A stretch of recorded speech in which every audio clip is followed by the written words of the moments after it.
We have decided to inflict her with only one sentence, that is sentence of death. সাবেক প্রধানমন্ত্রী ও আওয়ামী লীগ সভানেত্রী শেখ হাসিনার মৃত্যুদণ্ড ঘোষণার পর দলটির ভবিষ্যৎ নিয়ে রাজনৈতিক অঙ্গনে চলছে তুমুল আলোচনা। বর্তমান রাজনৈতিক বাস্তবতা এবং হাসিনার বয়স বিবেচনায় দলটির নেতৃত্ব অন্য কারো হাতে হস্তান্তর করা জরুরি বলে মত দিচ্ছেন রাজনৈতিক বিশ্লেষকরা। রিফাইন্ড আওয়ামী লীগের নেতৃত্বে কারা থাকতে পারেন এবং কোন মানদণ্ডে তারা এগিয়ে, এ নিয়ে একটি প্রতিবেদন প্রকাশ করেছে দৈনিক যুগান্তর।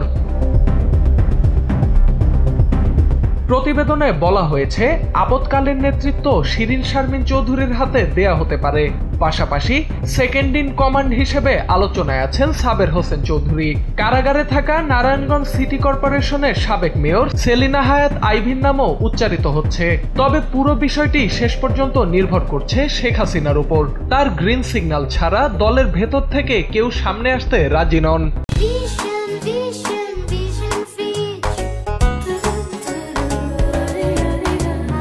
সূত্রগুলোর দাবি, সম্ভাব্য নেতৃত্বের আলোচনায় প্রথম সারিতে আছেন সাবেক স্পিকার শিরিন শারমিন চৌধুরী। 5 আগস্টের পর থেকে জনসম্মুখে তার উপস্থিতি না থাকলেও সরকারের নজরদারির অধীনেই রয়েছেন তিনি।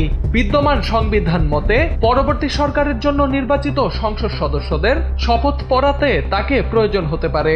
শিরিন শারমিনের পর আওয়ামী লীগের সম্ভাব্য সাধারণ সম্পাদক হিসেবে আলোচনায় আছেন ক্লিন ইমেজধারী নেতা সাবের হোসেন চৌধুরী এবং নারায়ণগঞ্জের সাবেক মেয়র সেলিনা হায়াত আইভি।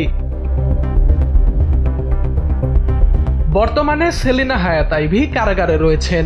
সম্প্রতি কয়েকটি মামলায় জামিন পেলেও নতুন করে আরো 5 মামলায় তাকে গ্রেপ্তার দেখানো হয়েছে। অন্যদিকে 5 আগস্টের পর গ্রেপ্তার হয়ে আবার জামিন পেয়েছেন সাবের হোসেন চৌধুরী। এরপর থেকে তিনি সক্রিয় রাজনীতিতে অনুপস্থিত। তবে তার বাসায় ইউরোপীয় ইউনিয়নভুক্ত 3 দেশের রাষ্ট্রদূতদের বৈঠক রাজনৈতিক মহলে ব্যাপক আলোচনার জন্ম দেয়। সাবের হোসেন চৌধুরীর ঘনিষ্ঠরা জানান, শেখ হাসিনার স্পষ্ট অনুমোদন ছাড়া তিনি দলের গুরুত্বপূর্ণ দায়িত্ব নিতে আগ্রহী নন। তবে এটিও বাস্তবতা, শেখ হাসিনার মৃত্যুদণ্ড ঘোষণার পর যে পরিস্থিতি তৈরি হয়েছে তার জন্য আওয়ামী লীগ প্রস্তুত ছিল না।